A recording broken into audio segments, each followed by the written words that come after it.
Afternoon. We're going to call the regular meeting of Budget and Finance to order. We're going to take item 3, the Commissioner, out of order before we go in closed session. We have 2 items in closed session, but before we do that, colleagues, if we can go through a consent calendar, items 8, 9, 10, 11, 12, 14, 15, and 16. You're feeling good today, aren't you? I read more thoroughly than normal. I've never seen that many. Is that, we agree on that? Move those items?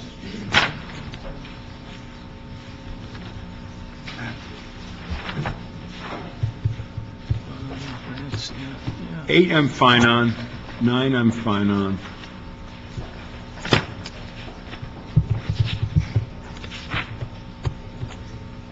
10, I'm fine on. I just want to know on item 11, which council districts does this affect? That's my question on that one. On 11. Okay, does anybody here quickly can answer that?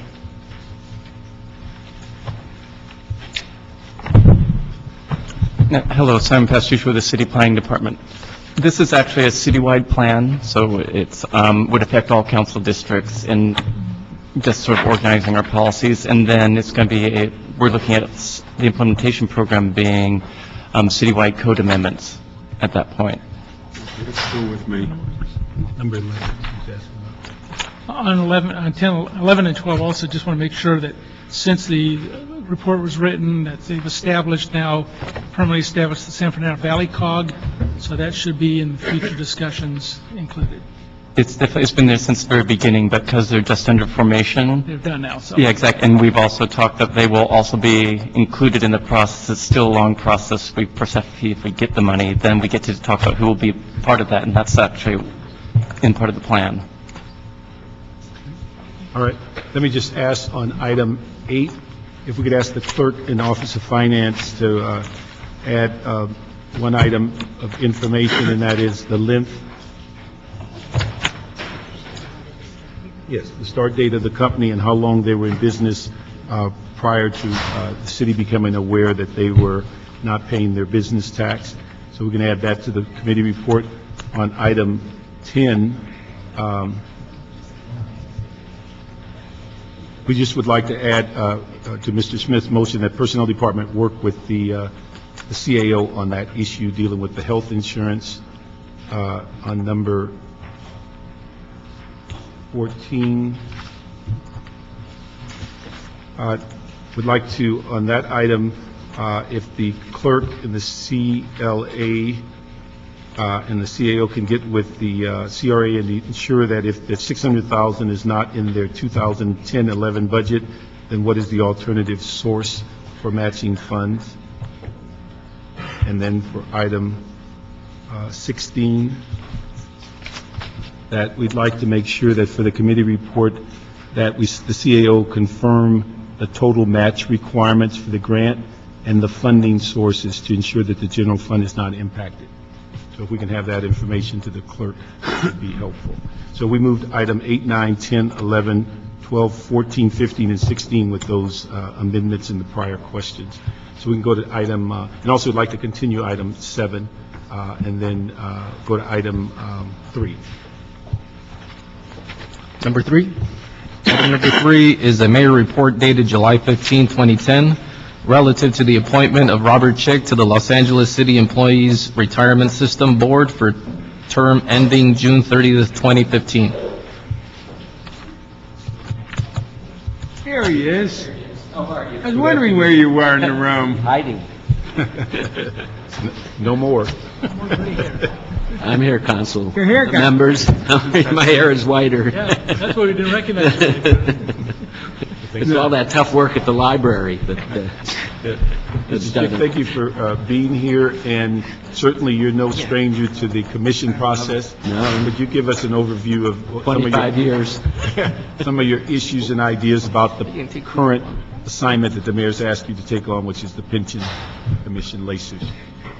Well, it's a great challenge. I don't need to tell you, it's, you pick up any paper, and you'll see a story on pensions, or you'll hear a story on the radio or on television. Pensions are in the limelight, not necessarily because of what we're dealing with here, because we are not the city of Bell. I mean, this city has acted very responsibly over the years towards, and it's had a responsible pension system. But pensions are difficult to fund in an environment where income is going down and has been going down. So the challenges are there, but I think they're manageable, and I think we will be able to go through this period as we've gone through many cycles in this city. Cycles are not unique to city government. So we're just in probably one of the worst I've ever seen. So I look forward to the challenge. I indicated at some point that I would be interested in doing this to the mayor, that I felt I needed something that was challenging, that would be a benefit to the city. And then I got a call. I took a deep breath and asked, why did I show an interest? But I'm looking forward to the challenges. I have all the commissions I've served on. So I'm open to any questions that you might have about what I think or what my ideas are. Let me just ask, your primary employment, you've been in the insurance business for a Right. long period. My business career has been on the institutional side of the insurance industry, life insurance and casualty. Primarily the last 30 years, I ran and was chief executive officer from its founding of a specialized casualty company that insures, a mutual company that insures lawyers for malpractice, which is the largest insurer of solo and small practitioners. It's a mutual company. In that regard, I started the defined benefit plan for the company, which we continue to have, and which happens to be fully funded. So I'm familiar with working with actuaries, because actuaries are the key to in the case of insurance, they're the key to the loss end of insurance as well as to the pension end of insurance. So I've been involved but not on the side of selling any investment products or anything that would create a conflict. When you talked about the pension plans that you set up, did they include medical benefits? No, the pension plan, of course, we gave medical to our employees during the years that they were employed with us, but our plan did not include medical, and when I read about this assignment, I found out for the first time that the city provides a medical benefit to retirees. It's unique in the private sector, it's unique. Well, it's good to see you back. You have a long history of this city and a good history, and I think we're welcome you back. You're taking on assignments probably one of the most critical right now to the future of the city. And as we look at the pensions over the past, just 4 or 5 years ago, we contributed from our general fund about $350 million to the two pension systems.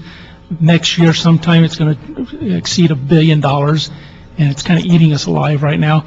So I'm going to look to you and your leadership and your history of this city to talk to us as often as possible. Mr. Rosendahl and I have had some real concerns about the pension system and the way we run it. We're going to look for ideas and ways we can make it better and change it, but also, we have to protect the rights of our current employees. We have to look at the future of the city, because if the city fails, then those employees' rights kind of are meaningless. So there's a tough balance you're going to have to seek, but I think what we're going to want to hear from you is suggestions and ideas you may have. And even if they don't meet with the rest of your board decision-making, I think we're looking for anything we can find. As I read the charter, the primary responsibility, of course, is to the retirees. Right. But it would be disingenuous to say that it isn't important to those retirees that the source of income from the city be looked at, and there be ideas and thoughts about that aspect of things. So I where appropriate, I'm prepared to speak up. And we need to see that. And, you know, you're right that the first requirement is to protect the pension for those that are retirees. But the board and police, fire, and this board as well, Lacers, have looked at the things like smoothing, they've looked at the corridors, those things that make a difference in our contribution rate, as well as the health benefits that we give that are not mandated. So all these issues are going to be in play this next year or two.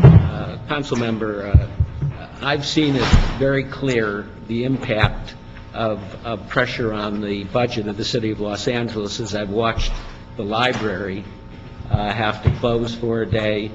And it's not unique to the library, it's been across the service level throughout the city of Los Angeles.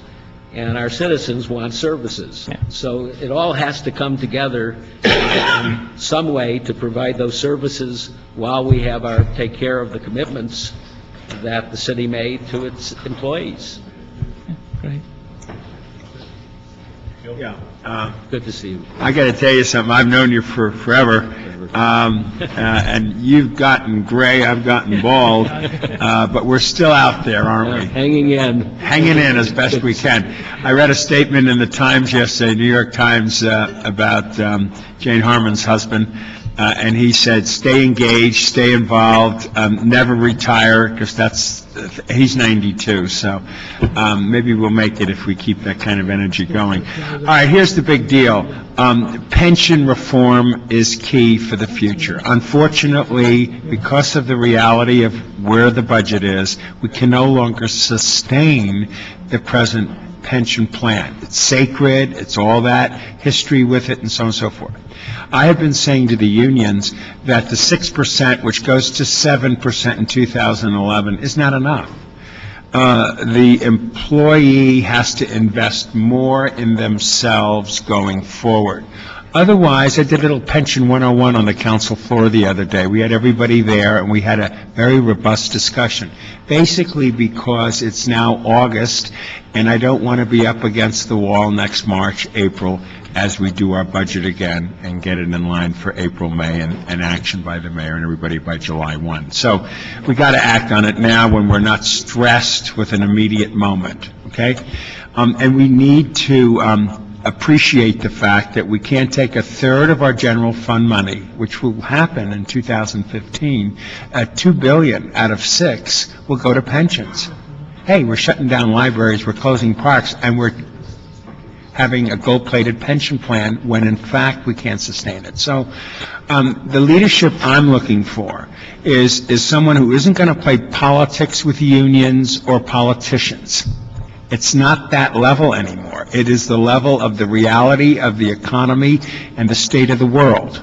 You and I both know that the outsourcing of jobs to third world countries increase profits at the expense of the American worker. You and I also know that unions, other than in the strength of the government, basically doesn't exist much like it used to when you and I were kids. It was 40% of the workforce, so that the people had a piece of the pie. Now it's down to 10%, 11%, a lot of union relationships with governments, but for the general reality of capitalist system, it doesn't exist like it used to. And I say that as a backdrop because the government employees deserve all the benefits that they have committed to and have been part of and so on, but how do we do it? So the balance is going to be the most brilliant move you can do for us, which is, do we go up to 10% now? This is the non-sworn group I'm talking about, and say, look, you're investing in yourself, it's your future. What do we do to take the burden off of basic services and cutbacks of employees, layoffs and furloughs, by dealing with what has become a tremendous burden for the overall notion of running a city? Any initial thoughts on that? Well, I think it's a little early for me to give specifics or comment on it, but I will say that you very succinctly said what the challenge is. The challenge is the increasing costs. The question is, how do you reduce those costs? And I can assure you that I'll do everything I can to look at the numbers, and when it's appropriate, I'll speak out on it. I can't ask for more. I mean, the percentage of what we contribute to our pension has to be on the table going forward, okay? It has to be dealt with for present employees, and new hires have to go into another tier. We're just going to have to grow up and deal with the reality we're dealing with. Well, the city as the employer can do that, and it's in your ballpark to do that for the new hires, when there will be new hires. At the moment, there isn't much of that activity taking place because of hiring. And obviously, there's one other issue left that's just as bad as the pension system in the context of our cash flow, and it's health care. Okay?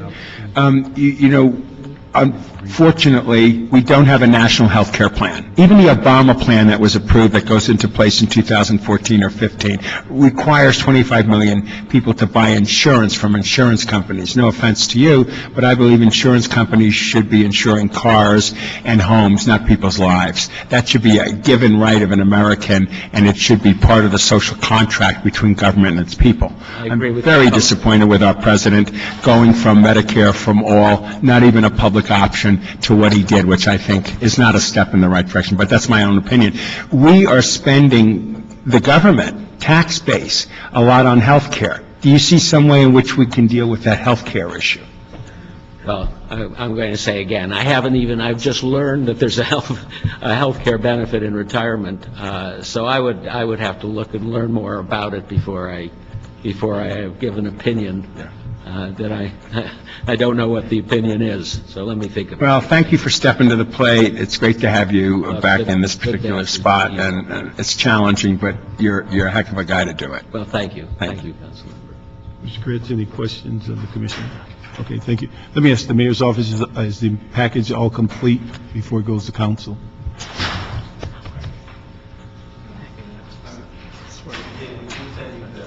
Come on up.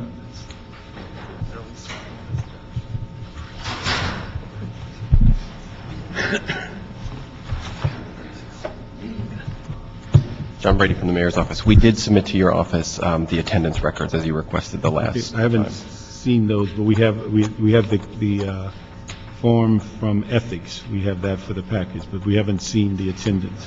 Okay, I'll resubmit that. Okay, But we make did sure send it that to you. each council member that's on the committee gets a copy of that. Okay. Okay, all right. Thank you very much. Do we have it scheduled already for, Yes, it's scheduled for Friday, August 20th. okay, so we'll see, we'll move this to the council and see you on the Well, 20th. thank you very much. It's good to be up here again every 5 years. Thank Different you. committee. Thank you. Thank you so much, everybody. We'll do our And let best. the record reflect Mr. Koretz joined us, and we're going to be going in closed session on items 1 and 2, and then we'll be back in open session on 4, 5, 6, and 13.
So he took a break now, so we'll deal with those while he's on this break. So item 5? 5 and 6. Item 5 and 6 deal with item 5 is the CAO report relative to approval of an underwriting team for the anticipated MECLA lease revenue bond financing. Yes. And did you want to hear 6? Let's go with 5, and then we'll come back with 6. Okay. We have staff for 5.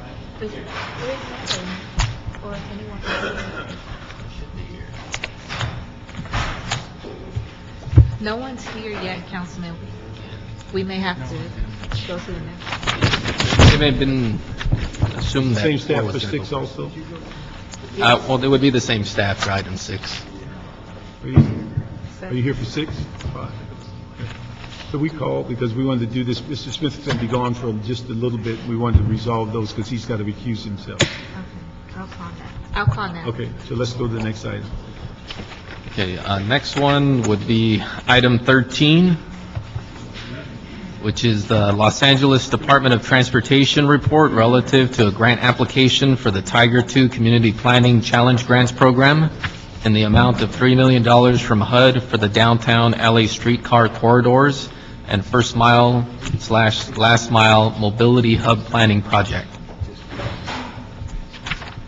Good afternoon. Yes, good afternoon, members of the committee. I'm Miles Mitchell with Los Angeles Department of Transportation, and here basically to ask for your approval and authorization of submitting the a grant in the amount of $3 million, which would cover basically two types of planning. One, infrastructure study and streetscape design for corridors within downtown LA that will accommodate the future downtown LA streetcar.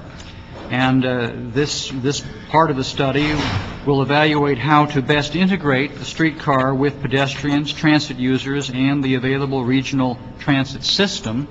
And then the second part of the grant, or the second part of the study to be funded by the grant, would involve an evaluation and identification of available sites to accommodate approximately 15 multimodal mobility hubs in close proximity to the streetcar alignment. And so We're doing 13 now. we believe that both of these planning studies to be incorporated into this one larger study of $3 million are important studies for the downtown area. And we are asking for your approval and authorization to prepare and submit the grant application. Okay. There would be $750,000. The question has been raised as a local match, and the CRA has provided that hard money cash match for the local match. The CRA is going to, is it in cash or in kind, or? I believe it's in cash, part of $10 million that the CRA has appropriated for this project, the LA streetcar project. Okay, so we have an assurance that the 750 will be paid via CRA for the city's matching funds. Correct. I spoke to Jessica Weatherington, your staff, Councilman, and she confirmed that just today. It's part of $10 million that have already been allocated to the streetcar through the CRA, and so at least $750,000 will be taken from that pot. We don't have the correct. Excellent. If the budget line item or whatever it is, we could provide that before this goes to council. If you could add that for the report, it would be helpful. The specific The source of the matching source fund. of the funds and the count that is coming. All right, we can Okay. add that to the report. Okay, we can make sure the clerk gets that. All right. Any other questions? Okay, we can move that item with that amendment or additional information about the source. All right, we'll provide that before it goes to council. Okay, Thank you. thank you. Thank you. This takes us back, did you want to cover item 4 now, or? Yes. Let's do 5 and 6. 5 and 6. Because Okay. Mr. Smith is gone. Okay. Item number 5 is a CAO report relative to approval of an underwriting team for the anticipated MECLA lease revenue bond financing. CAO staff are here. Natalie Brill, CAO. I apologize, we didn't realize you'd take us out of order. You had requested that we come back to you with a recommendation for the wastewater underwriters, and we had started that before or near the same time. Number 5. Number 5 is Mikla first. No, I know that. So you had asked us to come back, so we did the same thing for Mikla. Okay. They came back with underwriters. So, having said that, you also requested for us to come back with a policy on how to make recommendations for underwriters, and we're still working on that. So we're waiting for departments to respond to your request for information. So with that, we'll go ahead and present the report on the Mikla underwriters. Alto CEO office. The city plans to issue approximately $120.5 million in Mikla fixed-rate bonds for the refinancing of Mikla commercial paper notes used for acquisition of capital equipment and for the financing of recovery zone economic development bond projects. We plan to sell the bonds in November 2010 on a negotiated basis. In late July, we sent a mini request for information to several underwriters from the approved qualified list. We requested that the underwriters submit information relating to their experience, their retail capabilities, their underwriting capacity, their marketing strategies, their proposed fees, their corporate citizenship, and their commitment to the city, and any litigation or investigations they are involved in. After evaluation of the underwriters' responses, we recommend the approval of De La Rosa as senior manager on the tax-exempt bonds, Siebert Branford Shank as senior manager on the taxable bonds, which are the recovery zone bonds, and Estrada Hinojosa as the co-manager on both deals. Okay. Let me just ask, where are we on the bench? How much time do we have left from the original composition of the underwriting bench? The list expires, I believe, in June 2011. 2011. It's next year, I believe it's December. December Of next 2011. December? Okay. And then on page 4, attachment A is the list of the underwriting bench as it currently, Yes, and that's the list as of July 16th. That's the list as of the last time you saw it, which was, I think, September of '08. okay. And then on the issue of, do you have any idea, because this is going to come up on this one, I guess, on 6 also, when we'll have that briefing by the attorneys on, I don't know that. okay. We've, CO's requested that the attorneys come out from the city attorney, but they have to schedule them to come out. Okay, could we find that out? City attorneys are here. The city attorney is here if they want. Let me ask the city attorney, do we know when they're going to, the San Francisco attorneys to come brief us on the litigation, on the Derivative law. derivative lawsuit? We can find out and get back to you. Exactly. Do you know if it's going to be before we take break, or is it going to be after or afterwards? Mr. Chair, my understanding was this was follow up to the meeting you and I had with the council. One facility. Correct. And the request from the council was for us to report back on our underwriters and for a briefing on the lawsuit. We're going to wait until after. It'll be September. Okay. We're going to wait for what now? I guess till after our reports? Okay, what reports now? Why don't you come up? We don't want to talk finance.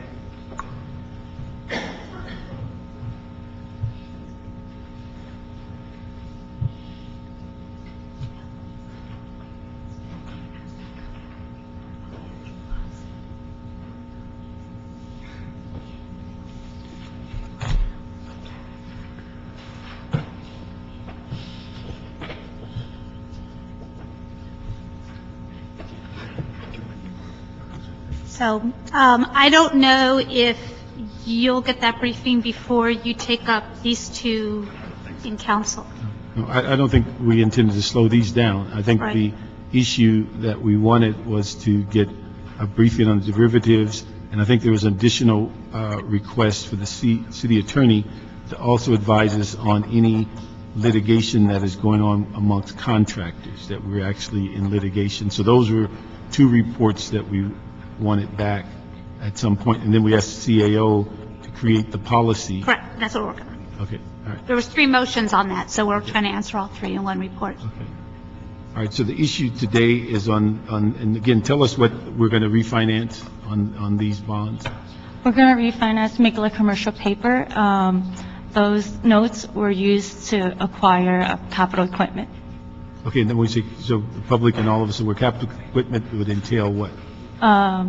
Would entail like Large vehicles. large vehicles like helicopters, I call them the trunk. sanitation trucks, such as that. Okay. And we also have some projects that are currently being built, and we're going to issue recovery zone for those. You know, we received an allocation for those, so we will be issuing for those also, and those are some of the buildings that are still being built that were approved, you know, last year. They're just being finalized now.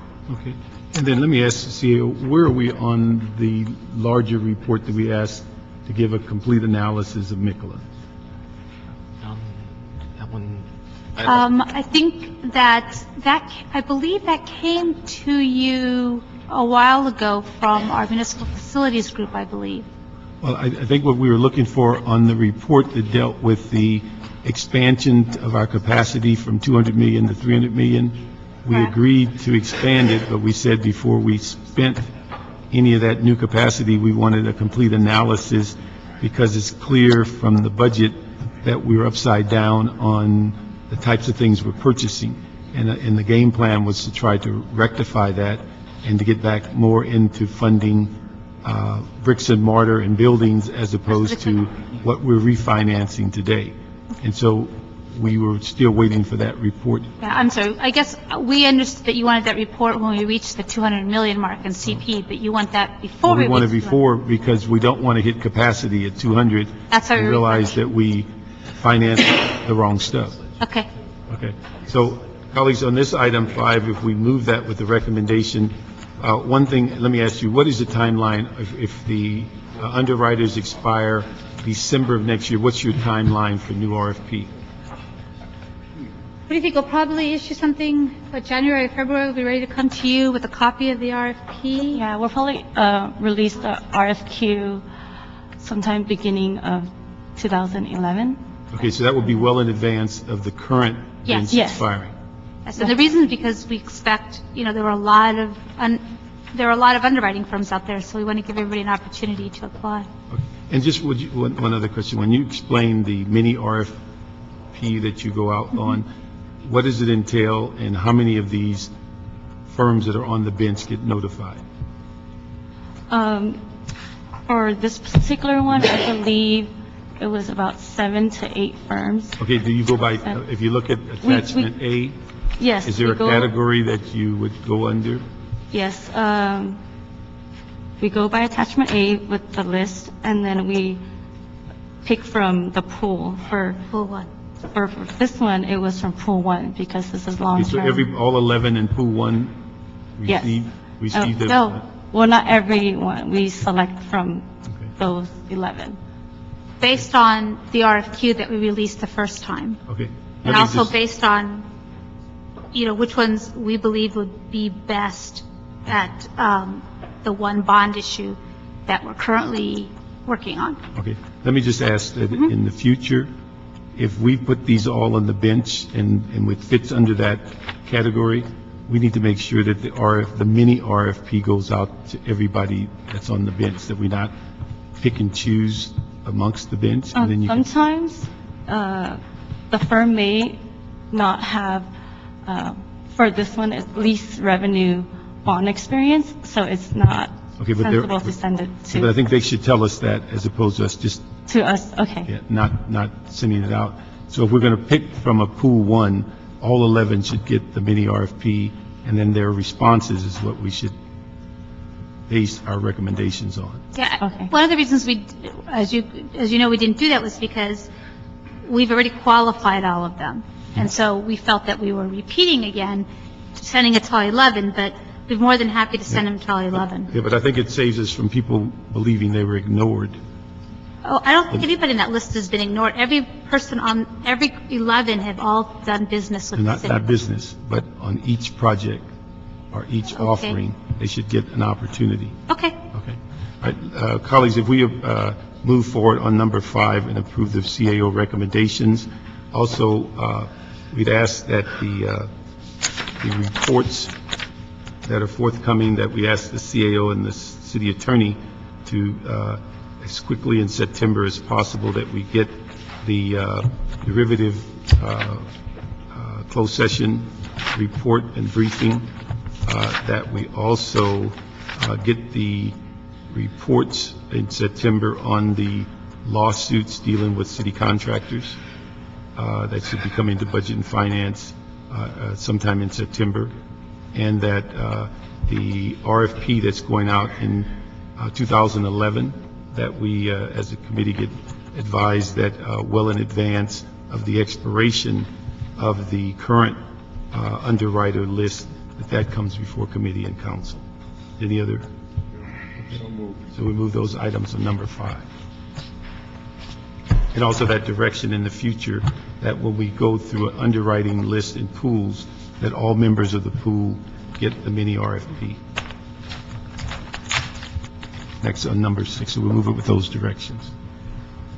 Okay. Next is item number 6.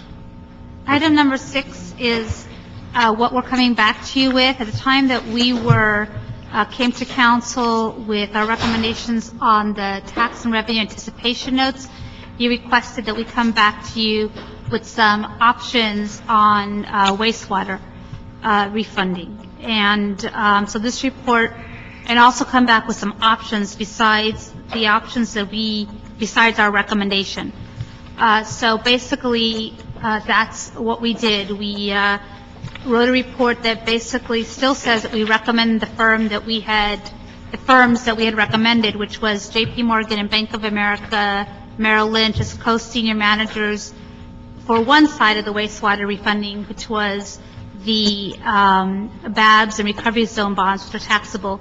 And for the Series 2010, we recommended the senior manager, the book runner, be Cabrera, with Backstrom, McCarley, and Barry being the co-financial advisor. Before we came to you on the TRAN, those 4 firms had gotten together and requested that they be co-managers on each other's series because they felt that each of them could add value to each of the sales. In the body of the report, we talk about some of the reasons why we feel these 2 firms are the most qualified. However, we did give you 2 additional options 2 and 3, if you did not agree with our original recommendation. Okay, let me ask you, if we jump back to attachment A on number 5, Mhm. are those the same underwriters? Which Yes. pool did we pick out for this, for item 6? The same ones. Same one, so and all of them get a RFP? Mhm. So all 11? No, not all 11 got the RFP. I have here who got 1, 2, 3, 4, 5, 6 out of the 11. So we'd add that instruction, as we did on the previous report, that in the future, on the pooling, that every Right. one in the pool gets an RFP. Okay. The other issue, and I think, at least I'm going to give you my perception of what came out of the council discussion. Okay. I did not get a sense that in the council discussion that we said to eliminate all the firms on the list that are currently under litigation, but that we use them to the city's benefit. And I think the comments that were made, if we have, like we did with Trans, there's a capacity issue, a retail issue, and most recently we found a letter of credit issue, then we would go with the larger banks. But that if they are not in that area and we're talking about much smaller offerings, that we would not necessarily go with banks that we're currently suing. And so the key for that issue is to get as quickly as we can in September a briefing to determine exactly what is the culpability of the firms that you have asterisked on your sheet that shows that they're under litigation. And so, colleagues, I think if we followed the discussion of the council, and the concern with item 1 is we have at least 2 firms that are in the litigation at this time. We do not have a clarity as to the extent of their culpability, but I think in this particular issue, we're talking about one firm with tax exempt portion is $175 million, which is Cabrera, which is basically, from their record, has clearly been responsible for that amount and significantly higher number of offerings. But on the second one that deals with the recommendation for J.P. Morgan and Bank of America, I would recommend that we move to option 3. That breaks that up into 3 smaller firms for the $275 million, as opposed to addressing the firms that are currently under litigation, and that they do not, it's not a capacity problem, it's not a retail problem, and it's not a issue of letter of credit, which pretty well is a synopsis of the discussion that was in council. Who are the 3? It would be on page 3, third option.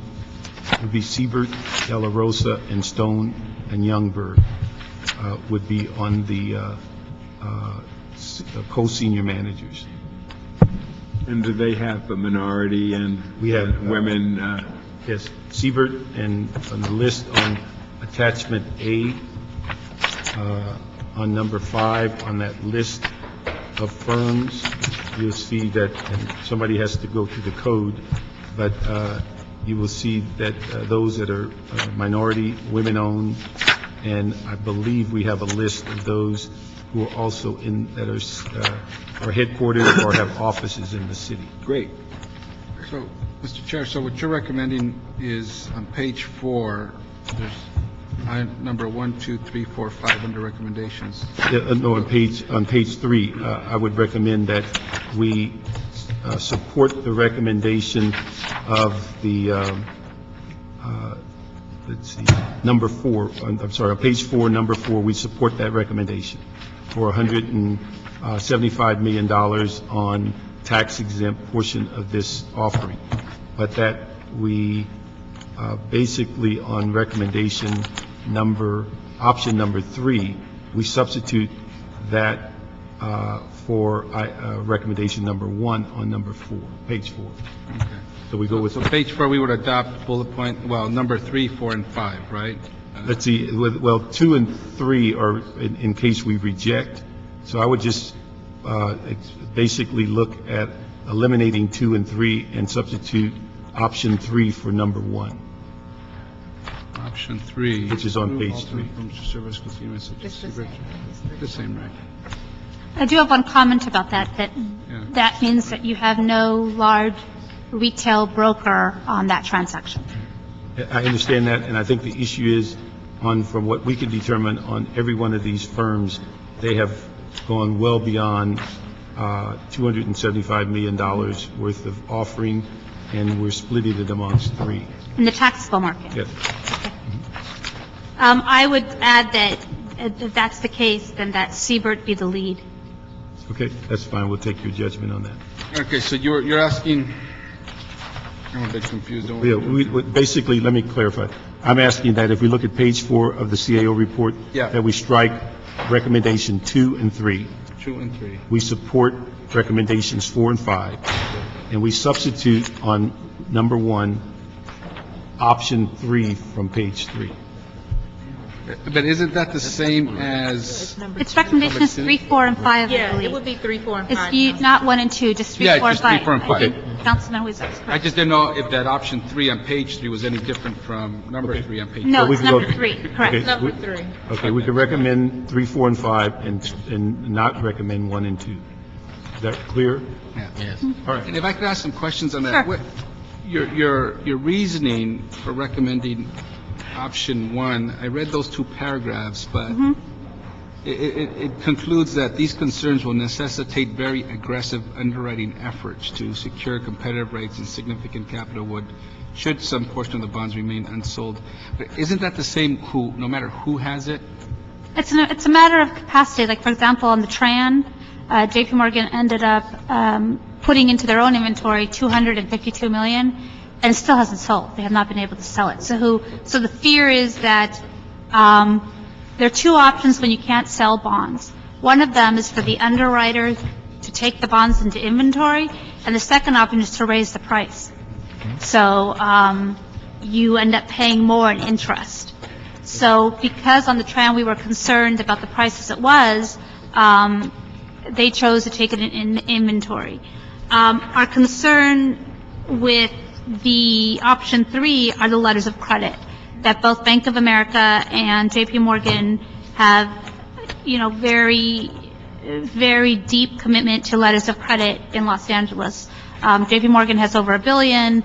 Bank of America also does. And so the concern is that favorable rates are given to those who are the clients, basically.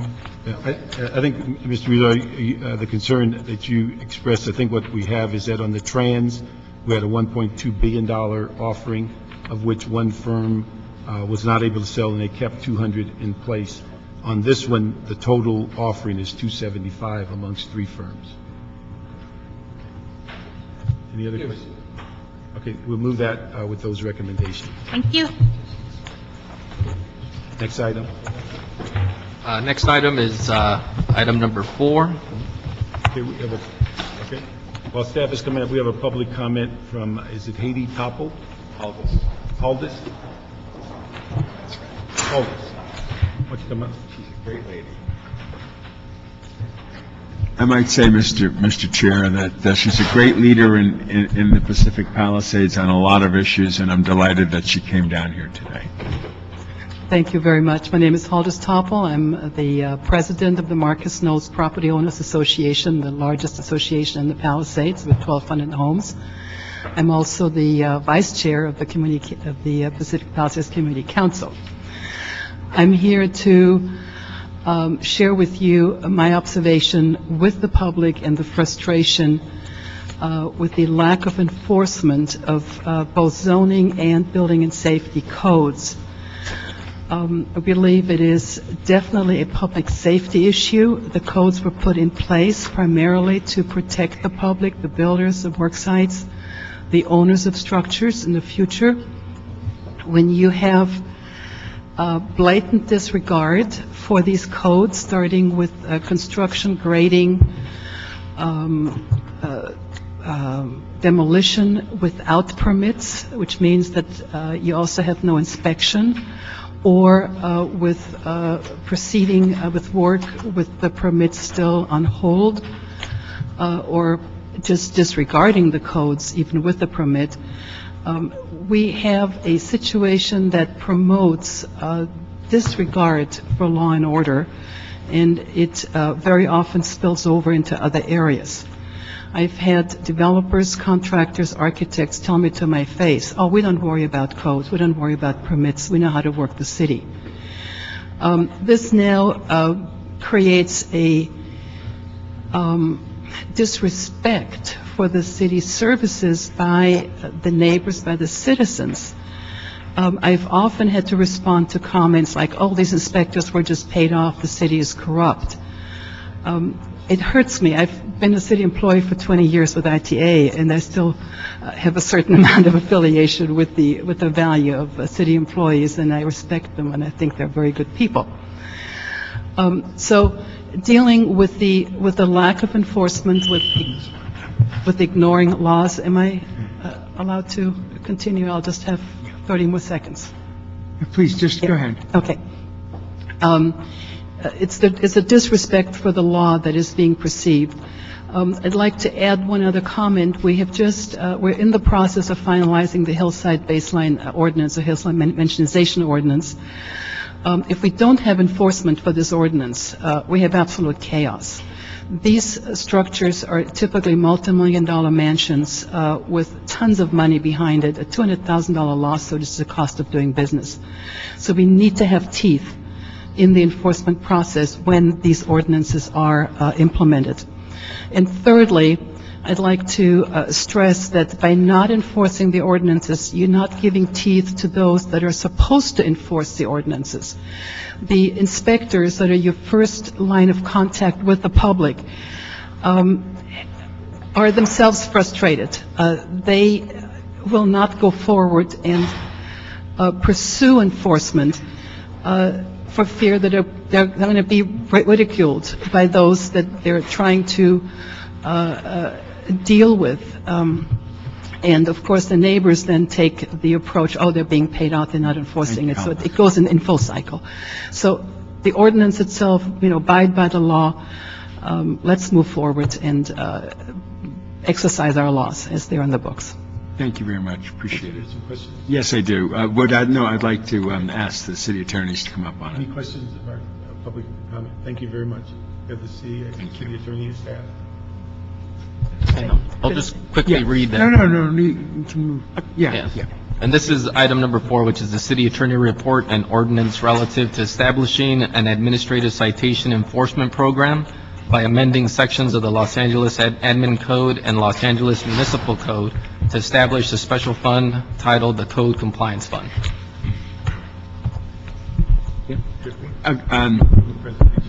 Presentation first, please, then I got a bunch of questions. Well, we have a very short presentation. Good afternoon. I'm William Carter with the City Attorney's Office. Good afternoon, Mr. Chair and honorable members of the committee.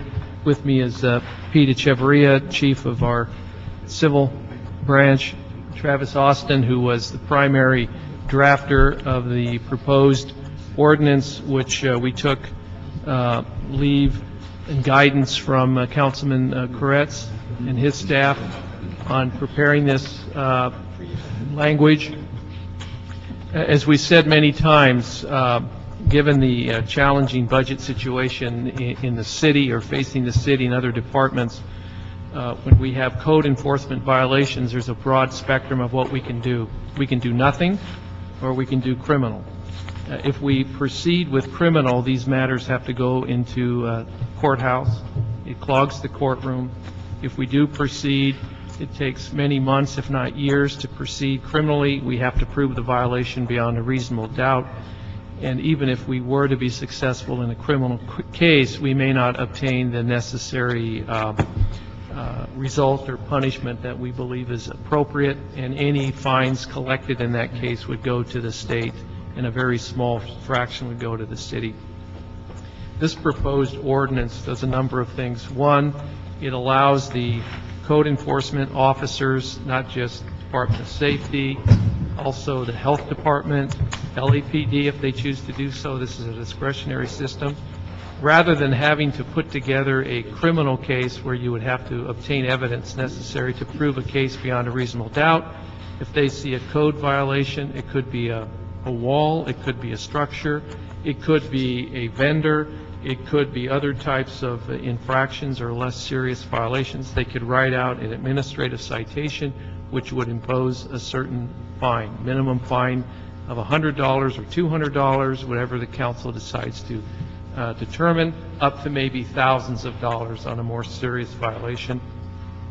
The benefit of that is it's real-time enforcement.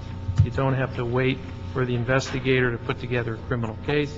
He or she could issue the citation to the violator. The violator now has 15 days to make a decision to pay the penalty or to object to the penalty, to come into compliance. And then there's, as you can see in the proposed ordinance, we have certain hearing opportunities for the defendant or the violator in which to exercise their due process rights, including appellate rights.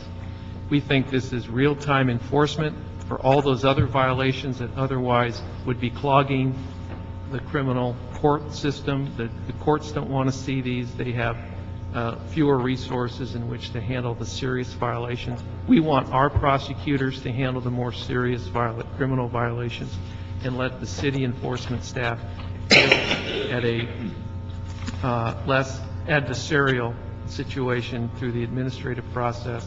Not only does it hopefully obtain real-time compliance on these less serious violations, but these are the bread and butter violations that people see every day. When they walk outside their front door, or when they look over at their neighbor, or when they see in the park these types of violations, we can have our inspectors write these tickets. And the benefit of that is any fines collected pursuant to this administrative process stay within the city. They are not paid to the state. At some point, depending on where the administrative hearing process goes, we may actually enter into an agreement with the courts where they might be able to get engage in some of the hearing process. The city might decide to give them a small percentage of any of these fines. But at this point, all the revenue that would be generated by these administrative fines and costs would come back to the city. There are many times when our prosecutors file these administrative code violations. They go through the process. They sometimes have a trial. They prevail. Criminal court issues a $100 fine. I don't think that's an efficient use of our resources. And plus, we don't get to keep the money. So this, I think, is a win-win in all situations for enforcement, compliance, and also doing the things that need to be done that are of interest to the city, and the resources come back to the city. I'll be more than happy to answer any questions you may have. I got a series of questions first for the record, and I know a lot of my colleagues do too.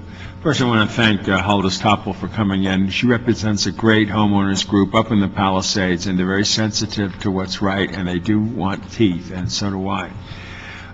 Here are the questions. What are some of the examples of violations where these new fees would apply?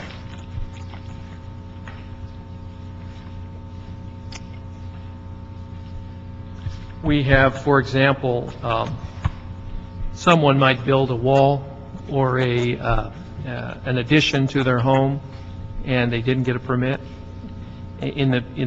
Currently, we would have to take a criminal enforcement action. The Department of Building and Safety would have to go out, conduct an investigation, determine what the facts are, whether this person has obtained a permit. Then we would have to file a LAMC code violation, a misdemeanor violation that this person violated the city code.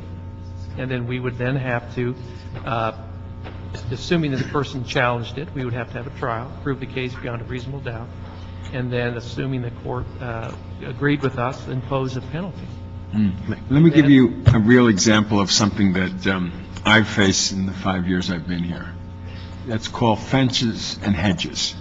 Yes. There's a law that says 30-something inches or 3 feet or something like that. And in one area of my district, let's say, for example, Venice, over the last 20, 30 years, you can go on a given block, and you'll see, I'm just throwing this out, you'll see 20 homes, of which 10 might have fences or hedges that are out of compliance. The folks bought their home with it there, or they put it up themselves, or whatever. It is an extremely contentious issue. And some people take the position, building safety comes after somebody rats on somebody else, and then that one particular person gets cited, but right next door there's another one, of course, but they don't go after them, they just go after the one that got the complaint. Then that person comes in and sees me, shows me a map, this isn't fair, Councilman, there are 15 others on the block, they're not getting hit up. Or it'll be a single woman, and she will tell you a story of why she put that up in terms of safety issues and vagrancy issues and health issues. And I have literally gone to some of those neighborhoods or those blocks where the gang ends and the gang doesn't, or this or that, and I look at her and I look at the fence, and I don't really know what to do either. So just in a real life sense, she gave an example of a wall. How would you deal with that issue of fences and hedges in this great city? Well, you have, hopefully discretion is used by the inspector, and there may be such that some hedges are more egregious than others, some fences are higher than others. It's like we get cases every day, and we have to decide whether to file them or not. If you look in the proposed language, there's an initial review process by the city attorney, and the city attorney's office will review these administrative citations and make a determination as to what to do with those particular citations. Now, if the law is such that it's a strict liability, it's across the board, all violations are the same, I'm not sure if the ordinance doesn't have to be changed, that the fence height has to be changed or has to be differentiated.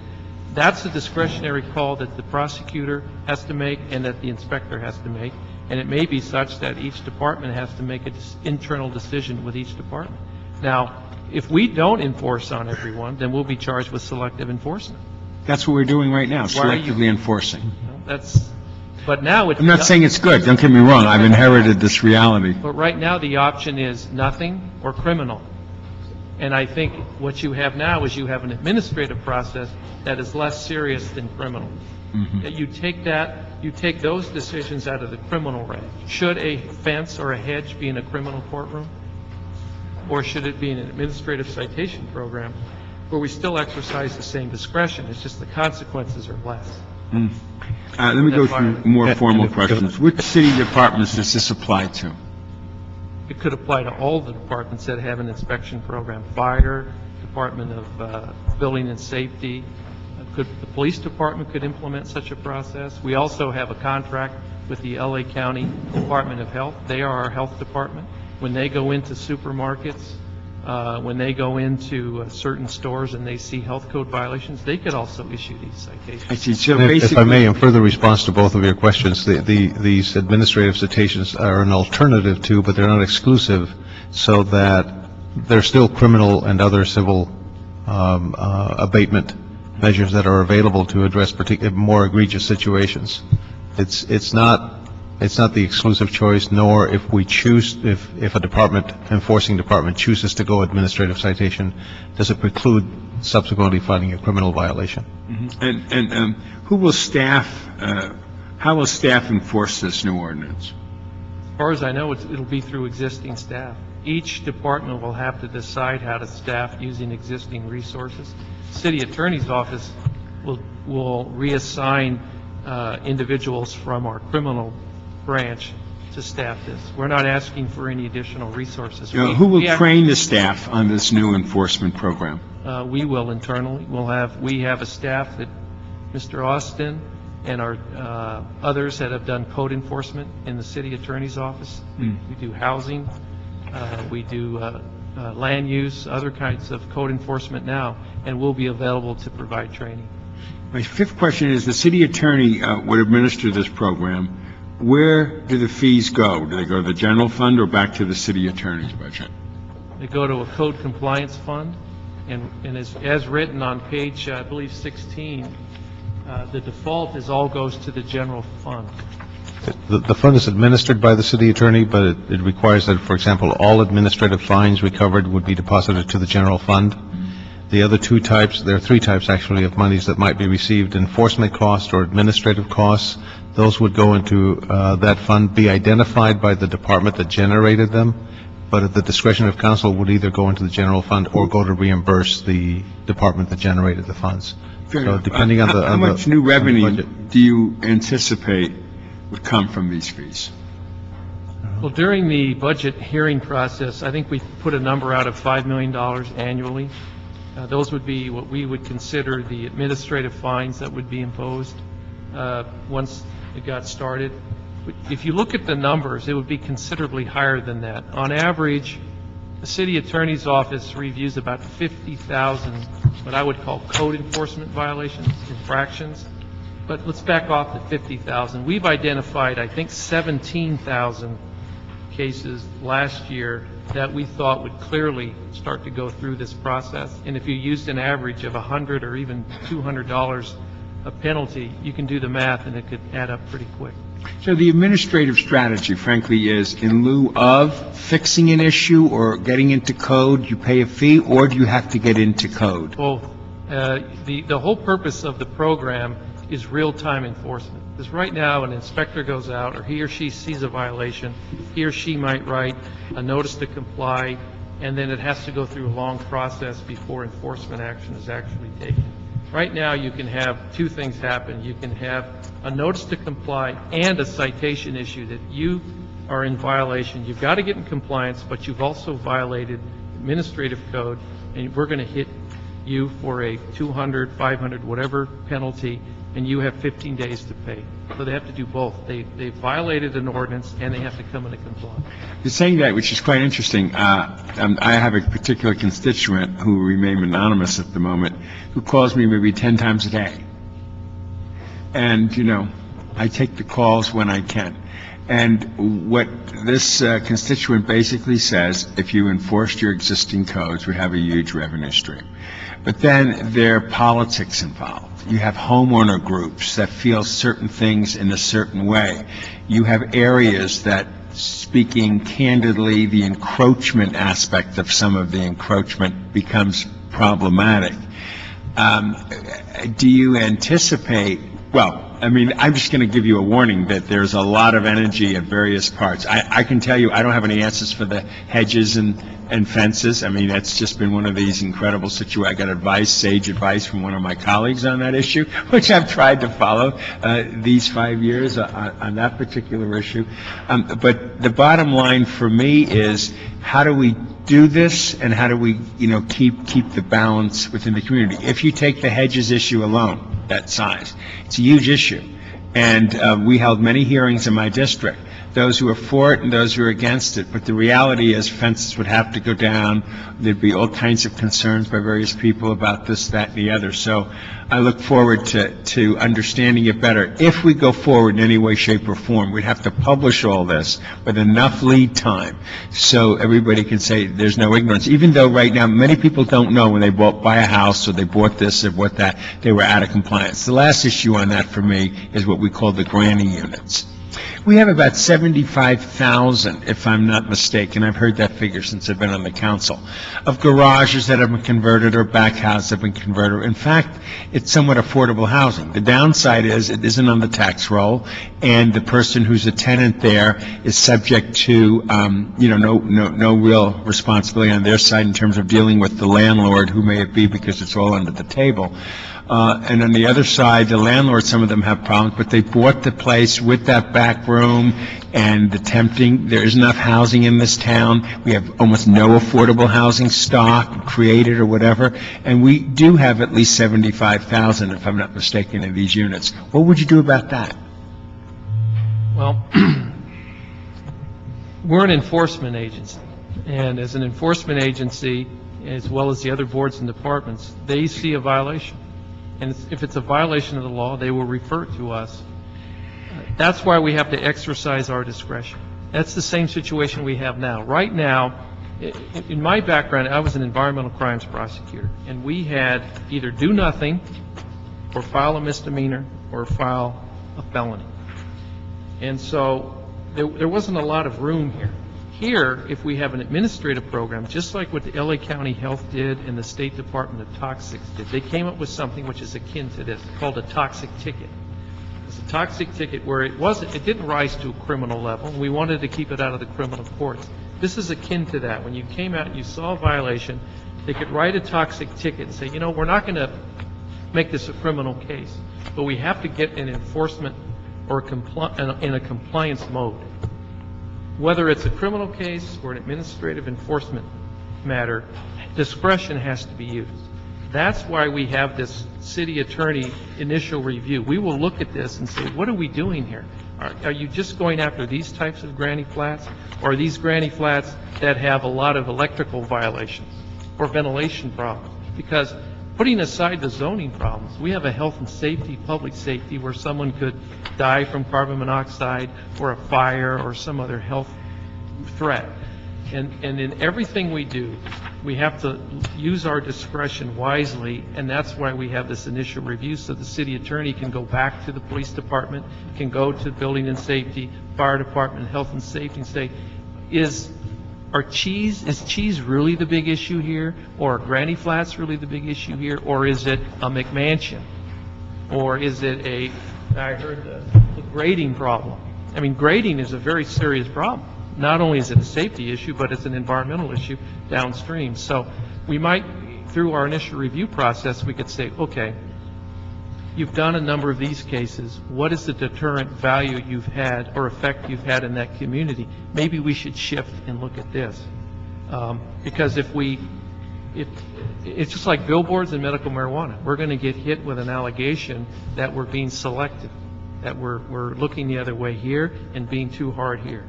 That's always the balance with law enforcement, as I know Chairman Parks knows, in law enforcement, and Councilmember Smith, anyone who's been in law enforcement knows there's always that tension between why did you do these people and not these people? Yeah. Let me ask you this about the granny units. Since I've been on the council, I've been saying that I would like to see grandfathered, grandmothered in those units on the issue of both water and electric and any of those, that the requirements be up to a flexible code that maybe can't be fitting in that structure, and let them get on the tax roll as units. Is that a possibility on these granny units, that we could conceivably have a pathway to deal with water and electric and that safety and health issue without, having them to get rid of that unit and all of that? Well, I think the issue would be, if there was a grandfather, it would have to be, or some kind of clause, you'd have to be able to look at those units that don't pose we have in here an imminent hazard to health and safety. I think it's on page 2 where we talk about continuing violation. I think the key to any kind of code enforcement is whether or not it poses an imminent hazard to public health, and that's always kind of a sliding scale. So you have to look at that to make sure that whatever you're grandfathering in doesn't pose an imminent threat. But I would imagine in this city we're going to have a lot of situations where something was permitted back in the 1930s or 40s, and there may not be any record of that now. That's right. So it's all discretion on the part of the enforcement agency. Well, as you know, I brought this concept forward, and we're both trying to deal with a lack of compliance that I think has been present in the city as long as I can remember, which is probably a good 40 years. Probably was true before then, too. And an ability to fund code enforcement at the same time. And I think this really does both. The only problem that one could see that should be addressed roughly at the same time is one that Mr. Rosendahl raised, which is, if there are laws that we have on the books that we don't really think we should enforce and we let people skate by, if we're really going to set up a system where enforcement becomes practical and we actually enforce all our laws, there may be one or two that we want to visit or revisit and determine whether they really should be on the books. I mean, in most cases, there are oversized hedges all over the city, and the only time they come up is when a neighbor has some fight with another neighbor that has nothing to do with the hedges, and they then bring it up. So whether we really think 3.5-foot hedges make sense anymore, I think is a real issue. We probably should decide that. And once we have a code enforcement system that works, some of these issues are going to come up. But at the same time, there are many more important issues that come up all the time, and we just can't enforce them because we don't have a system that works. As far as I can tell, we also have a completely inconsistent system. So one department will have different approaches, different levels of effectiveness. All of the approaches are cumbersome. They're all inconsistent. None of them are very practical. So if we actually want to do code enforcement, I believe this is the way to do it. If we want to continue to be a city that has a lot of laws on the books and people always complaining that they never get enforced and allow that to continue, then I wouldn't go forward. But I think this is a real practical way to do it. And it's much more like a parking ticket than a criminal situation. When we created an administrative enforcement system for parking tickets, I think it obviously makes eminently more sense than going to court on all your parking tickets. I think it's the exact same way here. I think this will be very practical. It'll raise a significant amount of revenue to cover the cost of what we actually need to be doing, which is code enforcement. I think it's a win-win in just about every way. And I ask for your support on it. Let me ask you, is anybody here from Building and Safety or Planning? Will you come up? Mr. Smith? Yeah. Bill, Good afternoon. Peeking at, let me ask a question first because I want to get to you. As you know, we actually had this discussion 5 years ago when I was first elected, and I began discussions with the Department of Building and Safety about why we don't have that program. My daughter moved into Anaheim, and within a couple of weeks got a $50 fine given to her at her door for not having the lawn mowed, because they just moved into the house. And I said to the Building and Safety, why can't we do this? And they said one reason, the city attorney. So they opined at the time that the city attorney had instructed them that there has to be a due process system and that we can't give tickets at the door to people. And now you're saying you want to do that.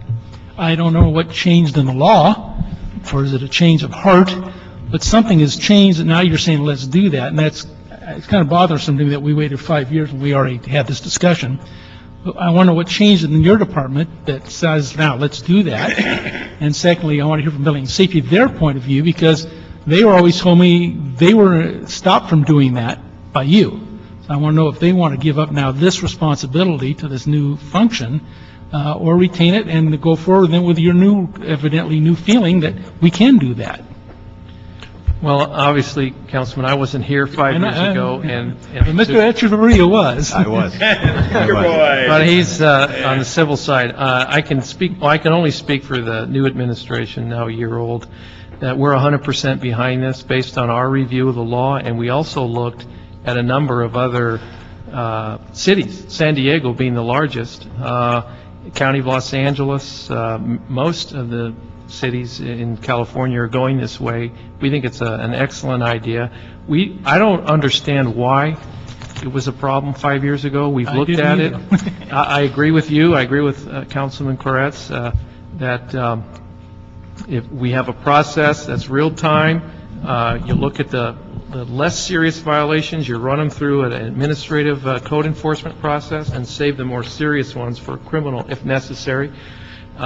We looked at the independent aspect, and we have that drafted in this language, where we have an independent appeals process or review process, and that's what I mentioned earlier, that perhaps the Superior Court could play a role if we, depending on the appellate process that we have in mind. But if we established it was the independent review issue. Now, that did cause us some much discussion internally how we could do it, but we worked ourselves around it. Well, if it's an infraction type of citation, it'd be the same as a parking violation, Yes. where we have an administrative review process. Correct. And so you have a system there.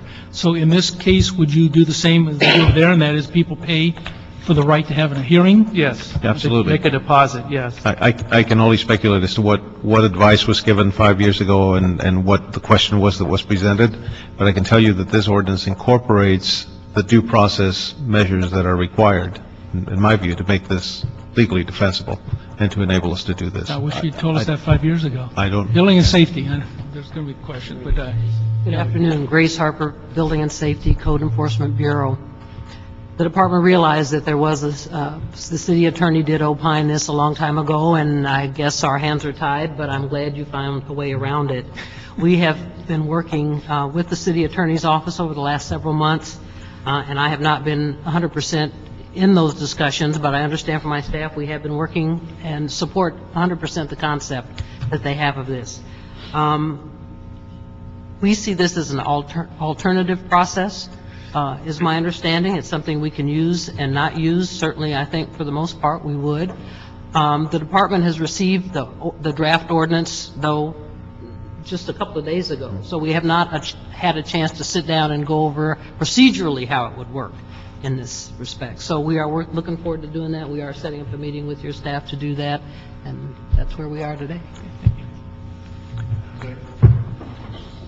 Let me ask you from planning? No, I'm Deputy City Attorney Travis Is Dawson. anybody here from planning? Great. Well, let me just express a couple of concerns I have, is that what I get out of it is it's primarily a building and safety and a planning issue. But it appears that they haven't been in the room to talk about the process. And the other concern I have is that with the cuts that they have in both departments, whether they can fulfill all of these requirements that we're now saying that they're going to do, in the sense of hearings, subpoenas. I think it's at least 2 hearings that can be held on this process. And so what I would not want to do is say, let's go forward, and then find out they're not prepared to deal with it. The other issue is, and I know that we've dealt with fees based on full recovery of our costs. Some of these fines appear to be significantly over the top. I mean, with the one, I don't know of any violation, $64,000 a day, that you could give to somebody and believe they can pay for it. So I'm concerned about whether there's a consistency or whether there is an issue as far as the type of violations and whether it matches the seriousness of the crime. And again, I'm really concerned whether there's personnel to absorb this. And so one of the things I would hope that we could do in the sense of not only the CAO, if you guys looked at this as far as knowing what the cuts have been and whether departments can absorb this as a program on top of what they're currently doing?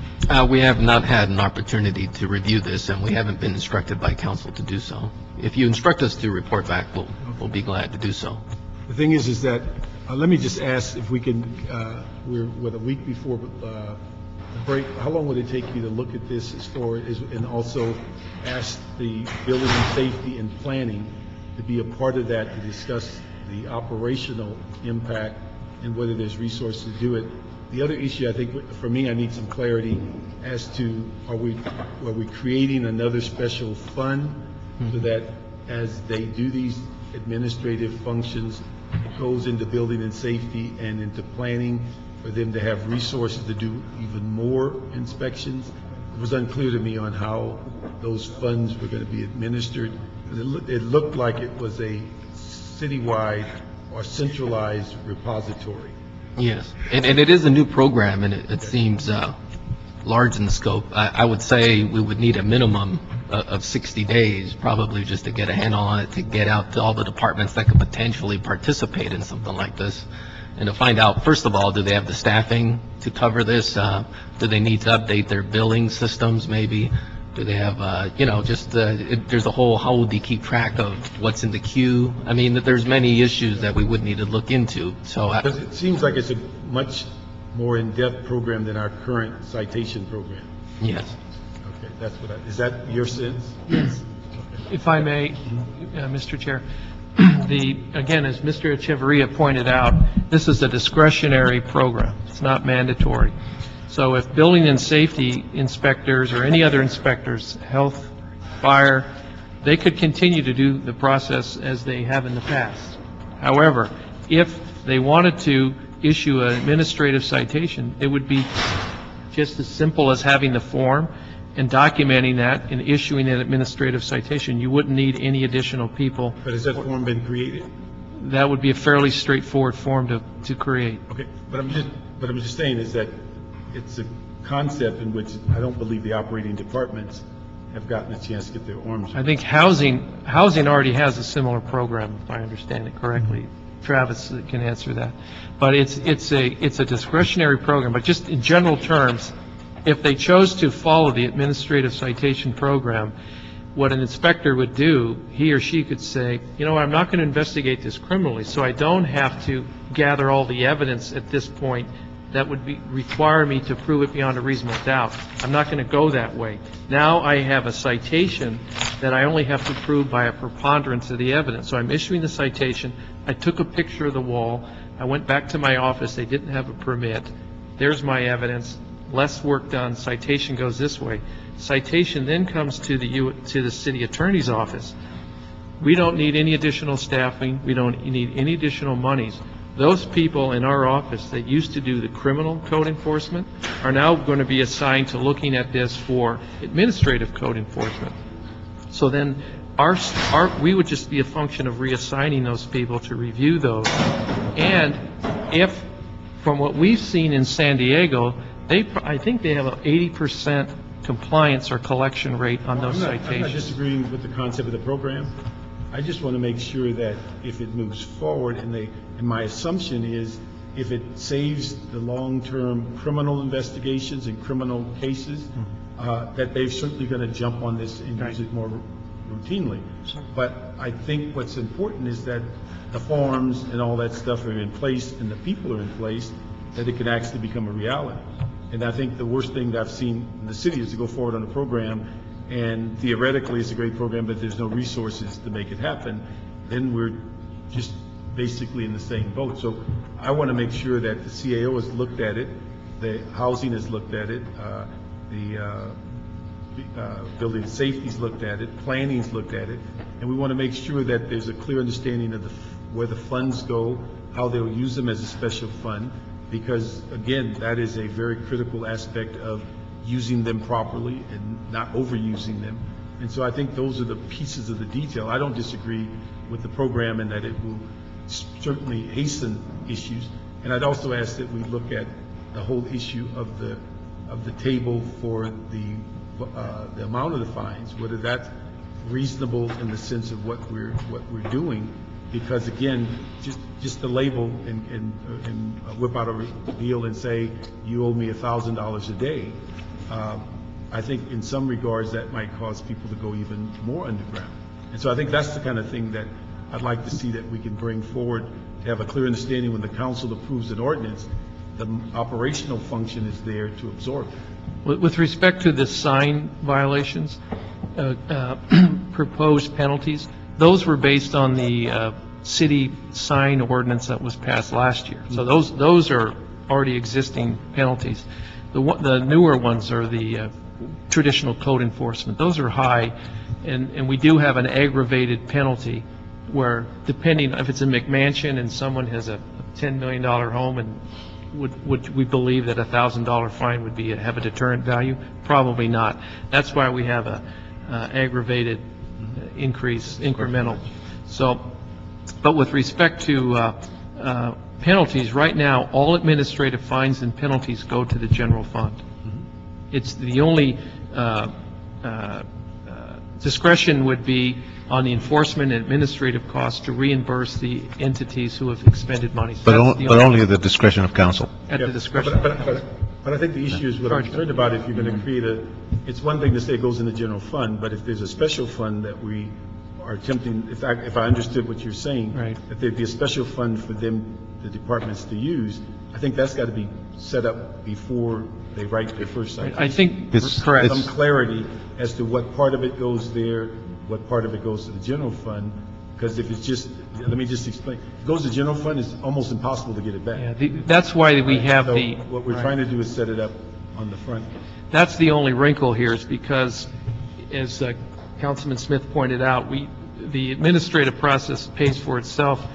Unless there's a hardship issue, then if there's a deposit made for an administrative hearing and then it's found that there wasn't a violation, there has to be a refund. So that's the wrinkle the chair is pointing out. That's provided for in the fund as well, if in this special fund that's set up. Let me ask colleagues if It's already addressed. Ask that, and we're going to ask CAO not to take 60 days, because this is revenue that we could actually be spending in 60 days. So if we could ask you that within, we'll be back here, September the 6th? Third. If we can get this back before the end of September? Okay. Okay, in committee with all those questions asked, and we'd ask that the planning and the affected departments be at the next hearing, so we make sure we've not overlooked them. Okay. And just to make, Mr. Chair, city attorney is willing to take on any and all effort to help this matter. We will do I it. think it's a great concept. We just want to make sure all the pieces are there. Okay. Any other items? That was the last item. So that would be the last item, and we will, no other public comment. But we'll look forward to having this in hopefully our last meeting in September. We should do it. Say it again. The last meeting in September, we'll get this back. Yeah. Okay. Thank you. Thank you. Thank you, Mr. Chairman. Thank you. And that, we're adjourned.